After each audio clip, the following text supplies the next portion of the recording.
The howling wind carried sand across the barren plain, stinging Maria Valdez's face as she dragged her exhausted Mustang toward the flickering lamplight of an isolated way station. A rifle shot cracked behind her, then another, splintering the hitch post barely an arm's length away. She threw herself to the ground, heart hammering, tasting grit and blood where her lips split. In the settling dust, she heard voices arguing in Apache, a third in rough Texan English. Men who did not trust each other yet shared one goal: find the Mexican girl before the Army patrol changed shift at Fort Stanton. Maria forced her trembling hands to unloop the carbine from the saddle. 3 rounds left. If they closed the distance, she was finished, but sunrise was only an hour off. Soldiers patrolled the road at dawn. She needed to hold them, nothing more. She steadied her breath, aimed toward the shadows between mesquite trunks, and fired. A scream cut the night. The remaining attackers scattered, returning fire blindly. Sparks danced on the adobe wall behind her, but the distance between shots told her something vital. They were from 2 different camps, firing at overlapping targets without coordination. The rumors were true: Comanche and Mescalero hunting the same witness, each determined that the other not claim the bounty. When silence finally settled, she pushed the heavy wooden door open and found the way station keeper slumped over his ledger, a neat bullet hole above his left ear. Someone had arrived first. Jack Callahan wiped his bloody knuckles on a kerchief and studied the dead man as Maria leveled her carbine at his back. He raised both hands slowly. "Easy now," he said in a drawl soft enough to calm skittish colts. "I didn't pull that trigger. I came looking for water." Maria's voice was raw. "Step away from the body." He obeyed. The lantern revealed a lean cowboy no older than 30, hair auburn under trail dust, eyes the wary green of a man forever weighing odds. A Union-issue revolver hung at his hip, holster unfastened. "You're bleeding," he noted, nodding at the crimson soaking her sleeve. "Just keep your hands where I can see them." Outside, hoofbeats closed in from 2 directions, one group pounding along the arroyo, another circling the ridgeline. Jack's jaw tightened. "Who's chasing you?" "Everyone," she whispered. He glanced at the single window, no shutters, no boards, and cursed under his breath. "We can argue later. Right now we gotta ride. I can't outrun 2 tribes. Then we play them against each other." He blew out the lantern, plunging the room into darkness, and pulled her toward the back door. "Trust me, or stay here and die. Your choice." Maria followed. They burst into the corral just as first light painted the desert cobalt. Jack cut the pen gate and slapped every horse hard, sending a thunderous stampede into the open. Warriors on the ridge hooped, thinking the dust cloud marked their quarry's escape. Gunfire erupted between the factions, each mistaking the other for Maria's escort. Amid the chaos, Jack and Maria spurred south along a dry creek bed, the rising sun at their backs and a trail of confusion in their wake. Miles later, hidden beneath a rocky overhang, Maria finally lowered the weapon trained on Jack's spine. "Why help me?" He removed his hat, revealing a scalp wound barely clotted. "Because 3 nights ago in Lincoln, I watched those same bounty men murder a Mescalero elder who refused to divulge your whereabouts. They blamed me for interfering. Figure we got the same enemies now." Maria studied him, searching for deceit. All she saw was exhaustion and a glimmer of remorse. "They'll keep coming," she warned. He gave a lopsided grin. "So will the dawn. One we can't stop, the other we can outsmart." Far below, faint war cries echoed across the desert as Comanche riders realized they had been chasing loose horses. The Mescalero answered from the opposite ridge. The mistake would buy Maria a few hours, nothing more. She tightened her bandage, stared at the endless expanse of sun-bleached earth, and wondered whether any road existed that was long enough to outrun blood debts older than either of their lives. The mystery of why 2 nations and a cadre of Anglo gunmen wanted her silent might be the only thing keeping her alive, because until they solved it, no one could risk letting another claim the prize. And somewhere beyond the horizon, a railroad agent waited with documents proving who ordered the massacre Maria had witnessed. Reaching him meant crossing territory where every stranger's handshake could mask a drawn knife. She met Jack's gaze. "If we ride together, we share the bullet meant for me." He holstered his revolver. "Then let's make damn sure nobody can afford the price." Dawn bled into a blistering day as Maria and Jack traversed the sun-cracked wash south of the Rio Bonito. A hawk circled overhead, its shadow gliding across the parched ground like a silent omen. By mid-morning, the pair reached the charred ruins of a stage stop at San Patricio, burned weeks before when rustlers torched it to divert the army's attention. Smoke no longer rose from the beams, yet the scorched scent lingered, mingling with dust and sweat. Jack dismounted, crouched beside a twisted iron safe gutted by fire, and sifted through ashes until he found a warped brass plaque stamped U.S. mail. "Whoever hit this place wanted more than cash," he muttered, showing her the half-melted badge of federal property. Maria's pulse quickened. If mail had been stolen, witness affidavits bound for Fort Stanton could be missing, proof of the massacre gone before it reached a judge.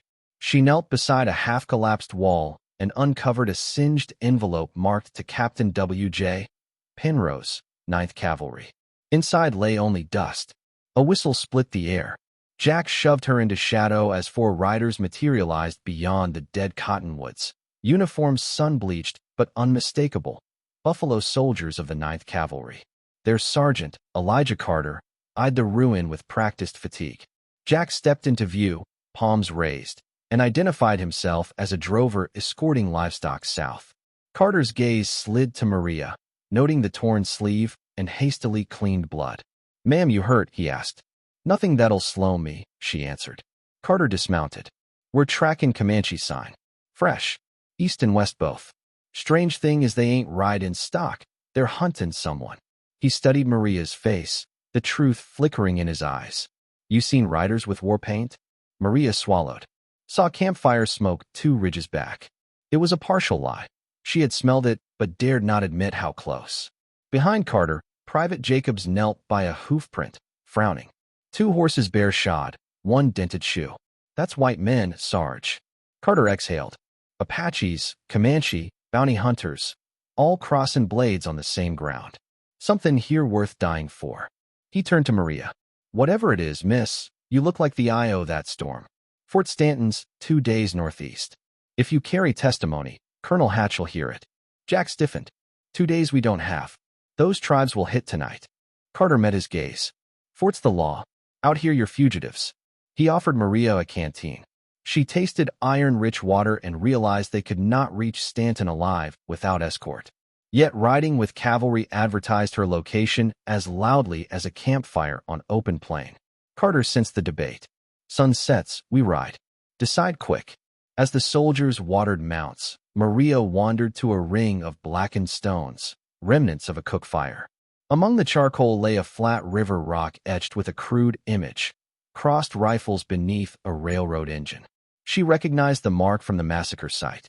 The men who had slaughtered the Mescalero village had left identical stones, a calling card of a secret vigilante band rumored to safeguard railroad interests by any means. The tribes blamed one another, but Maria had witnessed white gunmen disguised with stolen war paint. If proof reached a federal court, investors could hang. Suddenly, the tribe's urgency made sense. Each feared the other would barter her testimony to the army for rifles. She slipped the rock inside her boot just as Carter called the march. They rode until dusk toward the Capitan Mountains. Heat shimmer yielded to cool pine air as the trail climbed. At a narrow pass, rifle fire erupted from above. Bullets sparked off granite, spooking horses. Private Jacobs toppled, screaming, as Jack dragged Maria behind a downed log. Silhouettes darted across the ridge, Comanche scouts driving the patrol into an ambush. Carter rallied his remaining men into AV, returning fire methodically. Jack counted 3 muzzle flashes on the left, 2 on the right. Too few for a raid. This was harassment to stall them until the main war party could encircle. Maria scanned the rocks for a flank route and spotted a faint deer trail rising toward the peak. She tugged Jack's sleeve, pointing. They crawled uphill, loose shale clattering under boots. Halfway up, Jack's hand brushed a buried rope snare, still set. He cut the line, studying its knot.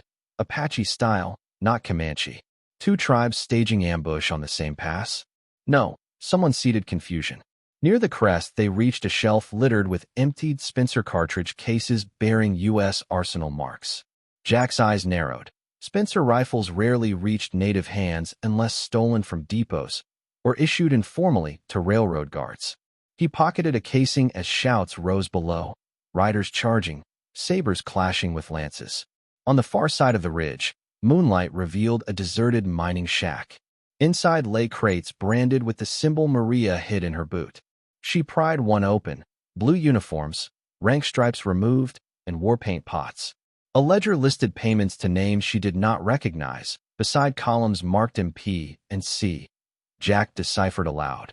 Mescalero, Comanche. Private bounties for killings disguised as intertribal warfare. The slaughter Maria witnessed had been a staged conflict to legitimize land seizure for a spur line. Footsteps crunched outside. A silhouette filled the doorway, Sergeant Carter, revolver drawn. His voice was low. I figured if bandits were running this game, they'd leave trail of government brass behind. Didn't expect to find you holding the receipts. Maria raised her hands. We didn't kill your man. I know who dropped Jacobs. Carter's eyes flicked to the uniforms. But my colonel won't believe a Comanche arrow came from a white hand unless I bring evidence. That ledger might do it. Jack closed the crate. Then help us get it to Stanton. Carter hesitated, glancing at the moon, wolf thin, riding high. Distant war cries rolled across the valley, echoing off cliffs. Whole territories set in to explode. This proves railroad men been pitting tribes against each other. Hatch will send the 9th full force. Question is whether we can reach him before those hired guns burn every page. A thud shook the shack, a flaming arrow embedded in the roof. Maria snatched the ledger as Jack kicked the rear door open. They fled into the timber while flames bloomed behind them, Carter covering the retreat with steady pistol shots. Downslope, they found the cavalry horses scattered, but Maria's Mustang waited, reins tangled in sage. She mounted, clutching the ledger inside her coat. Carter vaulted onto a trooper's bay and barked, Fort Stanton, ride hard. Hoofbeats thundered into the ravine, sparks of flint beneath iron shoes. Above, arcs of fire traced the night sky, signals between unseen pursuers. Maria felt the weight of pages against her ribs, each scrawl a death warrant to men who now shadowed every canyon. Yet for the first time purpose eclipsed fear. The tribes hunted her to silence a lie. The army chased her to uphold a fragile law. The railroad's gunmen sought to erase proof of their crime. Only the truth, inked in that ledger, could break the circle. She leaned forward, urging the Mustang faster, as Jack and Carter flanked her like twin bulwarks. Behind them, the shack collapsed in showers of sparks, illuminating the ridge where horsemen in mismatched paint watched their quarry vanish into darkness that smelled of pine, smoke, and the thin metallic scent of revolution. They reached the Rio Hondo at first light, horses blowing froth, hooves sloshing through water the color of hammered pewter. Frost clung to mesquite branches, a reminder that autumn had stolen quietly into the high desert. Sergeant Carter rode point, scanning pale ridgelines for riders, while Maria kept the ledger pressed against her chest beneath a borrowed cavalry coat. Every mile felt narrower, every sound magnified. The snap of a twig, the distant knock of a woodpecker mistaken for rifle fire, Jack's ragged breathing as he fought fatigue with sheer will. 20 miles remained to Fort Stanton, yet the open basin ahead offered no cover. Carter called a halt beside an abandoned sheep pen. Its adobe walls lay half-crumbled, but the timbers still stood tall enough to serve as a redoubt. He dismounted and loosened his carbine in its sling. We make our stand here, he said. Fresh mounts can't outrun men who've trailed us all night. Better to bleed him now than bring a war to the fort. Maria argued that the ledger must reach Colonel Hatch intact. A last stand risked everything. Carter countered that a courier alone would never survive the open flats. Jack sided with the sergeant. We hold him till noon. Sun'll sit in their eyes, give you a window. He met Maria's gaze, green irises dulled by exhaustion yet steady. I'll ride with you when it's time. They fortified the pen, stacking stones into gun ports, dragging feed troughs into a barricade. Carter's 2 surviving privates, Bell and Hawkins, checked Spencer magazines and said quiet prayers no louder than the click of brass. Jack produced the spent shell he'd pocketed on the ridge and tapped its primer. If their rifles match this head stamp, we'll know we're fighting railroad guns. Carter slipped the casing into his vest. By mid-morning, a line of dust unfurled along the basin's edge. Through field glasses, Carter counted 20 riders, Comanche lancers to the fore, Mescalero riflemen at their flanks, but all wore mismatched pieces of blue serge under their buckskins. At the column's center rode 4 white men in brand-new broadcloth and derby hats, rifles slung military style. Jack recognized the leader, a Pinkerton he'd seen in Lincoln taking notes outside the bank. Proof that corporate muscle now steered tribal vengeance like reins on a stage team. The riders halted out of rifle range. One of the Pinkertons spurred forward alone, waving a white kerchief. Carter stepped atop the wall. "State your business," he barked. The envoy reined in. "We claim the Mexican witness under authority of the Santa Fe Railway and the territorial governor. Turn her over and ride out alive." Carter laughed once, grim and low. "Last I checked, the 9th Cavalry answers to Washington, not rail barons." The envoy's smile was small and cold. "Then Washington can bury you." He turned, galloping back to his line. Drums beat on rawhide shields. War cries rose in 2 languages. The charge began. Maria knelt behind the trough, heart hammering, ledger tucked under her belt. Jack loaded his Winchester, whispered, "Pick your shots. There's more desert than bullets." Dust clouds swallowed the riders' legs, lances glinting like rows of steel saplings in a storm. Carter waited until they closed to 200 yards, then gave the order. 5 rifles cracked in staggered rhythm. A lancer tumbled. A Mescalero horse pitched forward, screaming. The line wavered, reformed, thundered on. Hawkins fell back, reloading, beads of sweat tracing his temples despite the chill. Arrows hissed overhead, thudding into adobe. One split Bell's forearm. He tied a tourniquet with his bandana and kept firing. A bullet ricocheted, grazing Jack's cheek, red streak bright against days-old stubble. The first wave slammed against the pen's north wall. Comanche warriors vaulted from horseback, scrambling up stone like cats. Jack met the nearest with the rifles, but sent him sprawling, then dragged Maria toward the pen's rear gate. Carter's voice cut through the chaos. "Go. Ride hard." Hawkins flung open the gate, covered them with revolver fire as Maria and Jack mounted the 2 freshest horses, mud-colored cavalry geldings trembling but eager. The ledger smacked against Maria's ribs with each breath. They burst into the basin, weaving through scattered riders regrouping for a second charge. A Mescalero sniper fired. The shot clipped Maria's saddle horn. Jack wheeled his horse, fired once, unseating the sniper. Ahead, the land rose gently toward juniper hills that concealed the fort's northern patrol routes.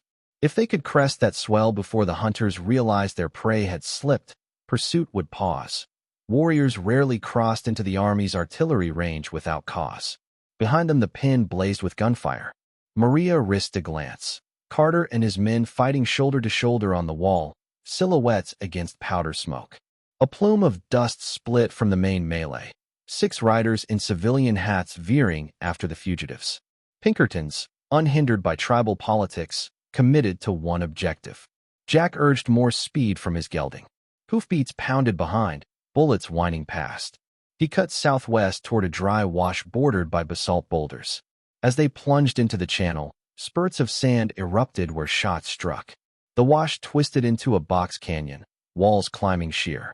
Dead end lay ahead unless a path existed unknown to maps. Maria's mind raced. She remembered childhood stories of smugglers guiding mustangs through lava tubes beneath these hills. If one mouth still gaped open. She scanned the canyon wall and spotted a crevice half hidden by tumbleweed. Jack saw her veer and followed. They dismounted, slapping horses' rumps. The animals bolted down canyon, decoys in equine form. Maria squeezed into the fissure, ledger clutched overhead, body scraping limestone. Darkness swallowed her until a faint blue slit emerged at the far end.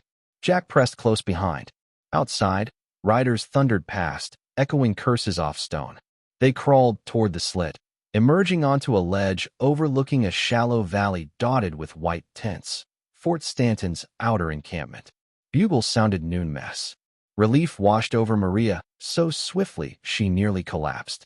Jack steadied her, his hand warm despite the mountain chill. They scrambled down scree slopes toward the picket line. A sentry challenged, rifle leveled, until Carter's bay galloped from the basin, horse streaked with foam, saddle empty. The animal slowed, sides heaving, then halted beside Maria as if recognizing her. The ledger's spine pressed like a brand against her palm. Somewhere north, Carter's stand had bought them these precious minutes. The lieutenant of the watch escorted them to Colonel Hatch, silver-haired, ramrod back, even before dust settled on their boots. In the headquarters tent, Maria set the ledger on a map-strewn table, open to the list of payments. Hatch read in silence, jaw hardening. "These are railroad vouchers," he said. "Signatures of company officers. If verified, they prove private citizens incited war within U.S. territory." He fixed Maria with a steady gaze. "You'll testify?" Her voice wavered only once. "Yes, sir."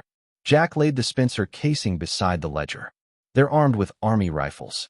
Stolen or sold under the table." Hatch closed the ledger. "Pinkertons and counterfeit Indians attacked my troopers on federal land. That makes it my war now." He turned to the aide-de-camp. "Signal Captain Ritter to ready 2 companies. And dispatch runners to the Mescalero agency. Tell Chief Cadet we have evidence clearing his people." The aide saluted and ran. Outside, drums beat assembly. Cannon crews yanked tarps from 12-pounder mountain howitzers. The fort had slumbered through 1,000 skirmishes of shadow war. Today it woke. Hatch offered Maria a chair. "You're under my protection. No one touches you until a territorial judge hears your statement." She nodded, exhaustion crashing through marrow and muscle alike. Jack remained standing, hat in hand. Hatch eyed him. "Your role in this?"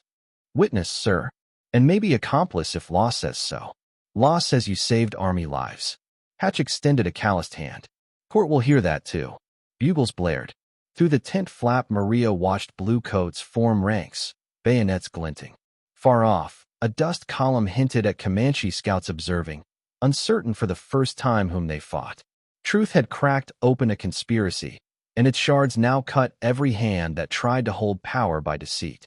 Night fell on Fort Stanton, wrapped in the aroma of coffee kettles and gun oil. Maria stood on the parapet, ledger finally locked in the colonel's safe. Jack joined her, the bandage on his cheeks stark under moonlight. Neither spoke for a long while. At last she whispered, "Carter?" Jack shook his head. "Bell rode in at dusk. Says the sergeant fought till ammo ran dry, then fixed bayonet. Paid our passage in full." Tears blurred the fort's lanterns into halos. She gripped the parapet. "I crossed the border to tame horses, not overthrow railroads." Jack's laugh was soft, weary. "West has a way of changing plans." He gazed east, where campfires dotted the prairie like new constellations. "Tomorrow they'll call you witness. Someday they'll call you heroine." She brushed windblown hair from her eyes. "Titles don't matter. Just the record." Her hand touched the spot where the ledger had rested. "Stories written in ink last longer than blood." He considered that, nodding slowly. "Maybe. But sometimes you need both to make folks read." His smile carried sorrow and pride in equal measure. A bugler sounded taps. Maria listened to the haunting notes ebb across darkened barracks, past the hospital tents, over the river where moonlight silvered the water she had forded at dawn. Somewhere beyond those hills, the railroad men plotted fresh lies. But tonight the truth stood guarded by walls of stone and men sworn to uphold oath over profit. She turned from the prairie, stepping down into the courtyard glow. Jack followed, boots echoing on flagstones. Tomorrow would bring affidavits, tribunals, perhaps reprisals. But tonight, for the first time since rifle shots shattered desert silence, she could breathe without tasting fear. 2 tribes had wanted her dead. 1 cowboy had wanted her alive. And for now, truth had chosen its victor.